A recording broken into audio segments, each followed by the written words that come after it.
the Maple Leafs' first pick this past summer, going 5th overall. He has held his own and shown thus far that he belongs. As a solid blue liner, he didn't waver under the pressure of facing off against the Stanley Cup champions in Game 1. And tonight, number 2, Luke Schenn, gets game number 2 as a member of the Blue and White.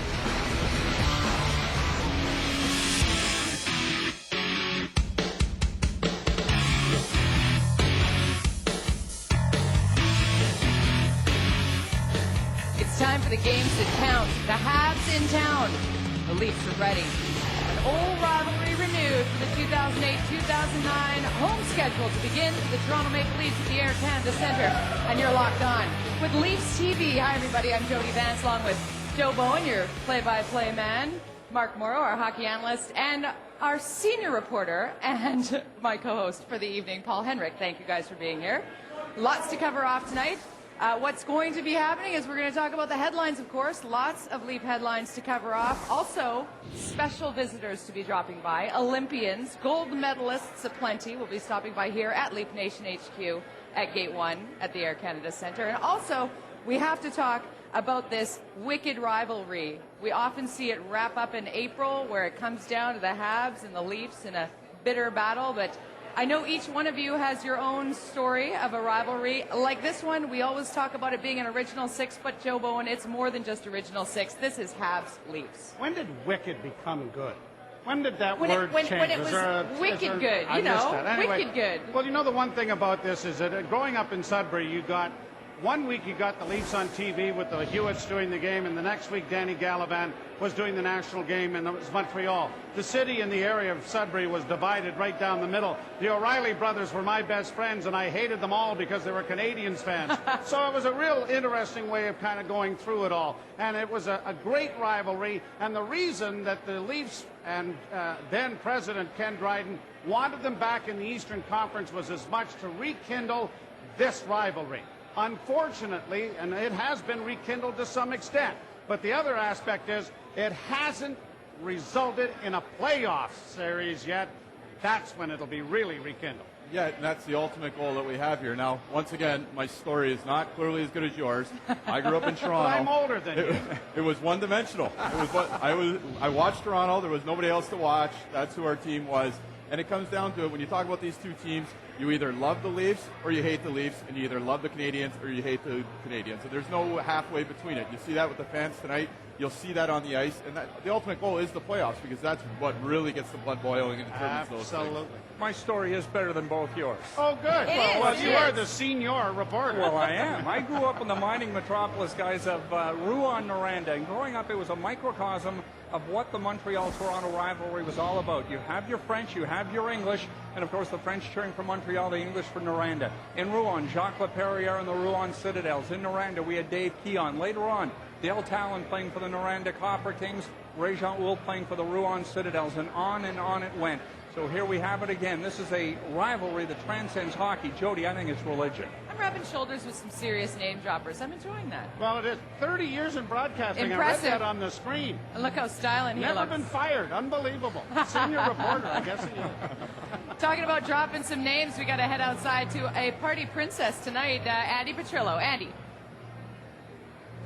Night in the city of Toronto. The band is playing. The tailgate party is underway. It started at 4 p.m. right here on Bay Street. They shut it down outside the Air Canada Centre. They've got the replica dressing room going on behind me. Fans can check that out. You can take penalty shots. They have giveaways, prizes as well. Now, this is the 5th time the Leafs are opening up their season at home against the Montreal Canadiens. No better team to do that against than your rivalry Habs. And the Leafs, of course, coming off a strong victory against the defending Stanley Cup champions, the Detroit Red Wings.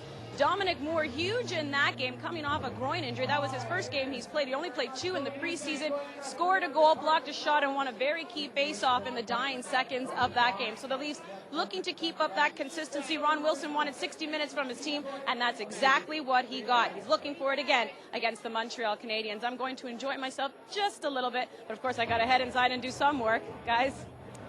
Yeah, work. It's a tough job, but somebody's got to do it. Time for your headlines, brought to you by Ford, powered by you. Paul? Well, we're going to start off with hard-working wins, and team colors withstanding, Joe Bowen. Is this a blue-collar team? And we look at Vesicosco, who faced 37 shots in Detroit the other night.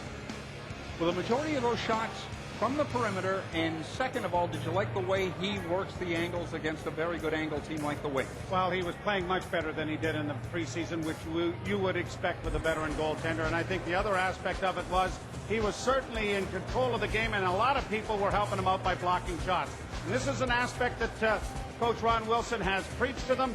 Get in the shooting lanes, get some pucks off some shin pads, get square to the puck. And he's not talking about the goaltender, he's talking about one of those forwards. Yes, and an impressive night as the Maple Leafs win their first game of the season.